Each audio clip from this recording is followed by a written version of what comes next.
Anishe flower. Once upon a time, in a Sumi village, there lived a little girl named Nishali. She belonged to a rich family. In the same village, there lived a boy named Peo, who was poor. When they were little children, they would often meet up to play together. But as they grew older, they fell deeply in love with each other. They could not tell anyone about their feelings because their parents would not approve of their relationship. Peo would often think to himself, though Nishali and I love each other, and I want to ask for Nishali's hand in marriage, I am from a poor family, so her parents would never approve of our marriage. He could not share his grief with anybody. What he feared will surely come true one day, and he lived in fear of Nishali's parents rejecting his proposal. One night, when they secretly met each other, Peo came up with a plan. They were determined to keep their love alive. He said, Ansheo, tonight, when everyone is asleep, I will come and gently knock at your bedroom door. Will you gather your things and be willing to follow me wherever I go? To that, Nishali said, Yes. So he told her, All right, then gather all your important things and get everything ready before you sleep tonight. Saying that, he left. Little did they know that a sneaky old man named Kutpa was listening to their conversation. Kutpa was a bad person and liked to do bad things. That night, Kutpa went to Nishali's door.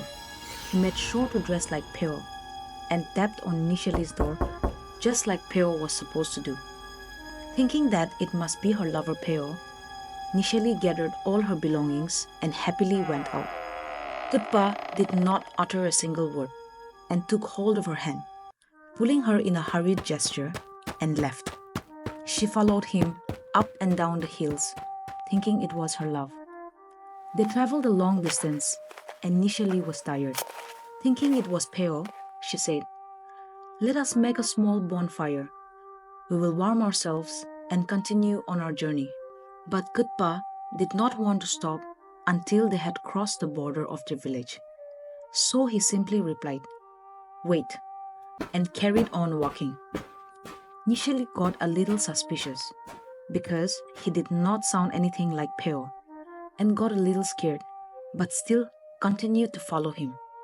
Once they had crossed the village border and walked deep into the forest, morning came and it was bright. Nishali immediately realized that it was not her lover Peo, but Kutpa she had been following all this time. Kutpa pulled Nishali and tried to convince Nishali. Marry me, he said. I will keep you very happy. But Nishali only loved Peo and refused his proposal. She was so surprised and started crying uncontrollably. Kutpa tried his best to console her, but failed. So he got angry and tied her to the tree, killing her with a knife before heading back to the village. Nishali's blood fell on the ground, surrounding the tree, but something surprising happened. A beautiful flower grew from her blood, and it became a symbol of her sad story. One fine day, Peo was hunting with his village mates. While chasing the wild animals, he came to the same tree where Nishali was killed. It started to rain heavily, so Peo and his friends took shelter under the tree Nishali was killed at. To their amazement, the flower only protected Peo from the rain. His friends tried to stand where Peo was, but the plant only sheltered Peo. When the storm stopped, before heading back to the village, Peo stood under the tree, wondering why the plant only protected him. He took his spear and cut a small portion of the flower and tucked it behind his ears. That night, when he was fast asleep, he dreamt of his lover Nishali. She appeared to him and said, Because of Kutpa, we could not be together. Even when there were many of you, I sheltered you from the rain. Why did you hurt me? Check behind your ear and your spear. The next morning, he woke up, shocked. When he checked his spear and his ear, he saw there was a lot of blood. He realized that the plant that protected him was Nishali. Peo felt very sad when he learned the truth. Then he grieved, saying, "Oh, my love Nishali, even after death, you still think about me." Not very long after, Peo became very sorrowful. He could not bear the pain and died soon after.